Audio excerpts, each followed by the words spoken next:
মেয়ে বিয়ে না করে সারা জীবন একটা কুকুরের সঙ্গে কাটিয়ে দিচ্ছে, ব্যাপারটা হাস্যকর তাই না? কিন্তু আসলে যতটা হাস্যকর তার থেকে অনেক বেশি রহস্যজনক। ইন্ডিয়ার মধ্যে একটা মেয়ে ছিল, অসম্ভব সুন্দরী মেয়েটা যে রাজ্যে ছিল সেই রাজ্যে একটা রাজা ছিল। সেই রাজা না শিকার করতে ভালোবাসতো অনেক, তবে সেটা গোপনে। তিনি মুখোশ পরে শিকারে বেরিয়ে পড়তেন। একদিন রাজা শিকারে নেমে পড়লো, মুখোশ পরে, মানে কেউ যেন চিনতে না পারে উনি রাজা। তো উনি জঙ্গলের মধ্যে চলে গেল। জঙ্গলের মধ্যে শিকার করতে করতে হঠাৎ করে সেই রাজা পথ হারিয়ে ফেলে। অনেক চিন্তায় পড়ে গেল, আমি যাবো কোন দিকে। আর সেই রাজার কাছে যেই খাবার পানি ছিল সেটাও শেষ। রাজা অনেক দূর চলে গেল। অনেক দূর যাওয়ার পরে হঠাৎ করে একটা বাড়ি দেখতে পেলো। সেই বাড়ির সাইডে গিয়ে নামলো। তখনই দেখতে পেলো বাসা থেকে একটা কুকুর বেরিয়ে আসলো, আর কুকুরের পিছন পিছনে একটা সুন্দরী মেয়ে বেরিয়ে আসলো। এতটা সুন্দর, রাজা দেখে মুগ্ধ হয়ে গিয়েছে। এত সুন্দর মেয়ে আমার রাজ্যে, অথচ আমি নিজেই জানি না। কি হাস্যকর একটা ব্যাপার।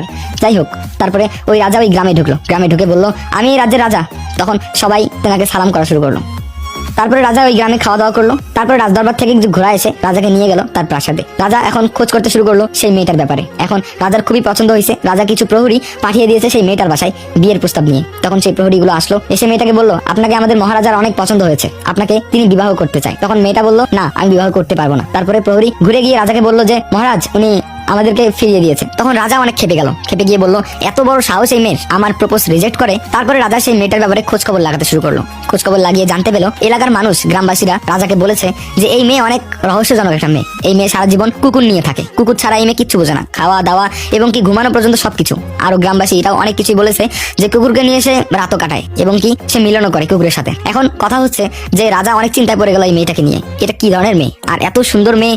আর এটাও শুনছি যে প্রতিটা ছেলেই নাকি এই মেয়েকে বিয়ে করতে চায়, কিন্তু তারপরে এই মেয়ে রাজি হয় না। তো রাজা বললো, এই মেয়ের রহস্য কি, এটা আমাকে জানতেই হবে। তখন রাজা প্রহরীদেরকে লাগিয়ে দিল মেয়েটার পিছনে, মেয়েটার সব ব্যাপারে জানার জন্য, মেয়েটাকে চোখে চোখে রাখার জন্য, মেয়েটাকে ফলো করার জন্য। প্রহরী ওটাই করতেছে, প্রতিদিন মেয়েটাকে ফলো করতেছে। তো ফলো করতে করতে হঠাৎ করে একদিন মেয়েটা আর কুকুরটা বাসা থেকে বেরিয়ে পড়লো। কুকুরটা দৌড়ে দৌড়ে চলে যাচ্ছে জঙ্গলের দিকে, আর মেয়েটা পিছন পিছন যাচ্ছে। অনেক দূর চলে গেল, আর প্রহরীরাও চুপি চুপি ফলো করতেছে। তবে সেটা মেয়ে আর কুকুরটা জানছিল না। আর কুকুরটার সঙ্গে মেয়েটার যে এতটাই মহব্বত, যেটা আমি আপনাদেরকে বলে বোঝাতে পারবো না। স্বামী স্ত্রীর থেকেও অনেক গভীর। কুকুরটা অনেক দূর চলে গেল, জঙ্গলের ভিতরে অনেক বড় একটা গুহার সামনে তারা দুইজনে চলে গেল। আর যখনই গুহার সামনে গেল দেখতে পেলাম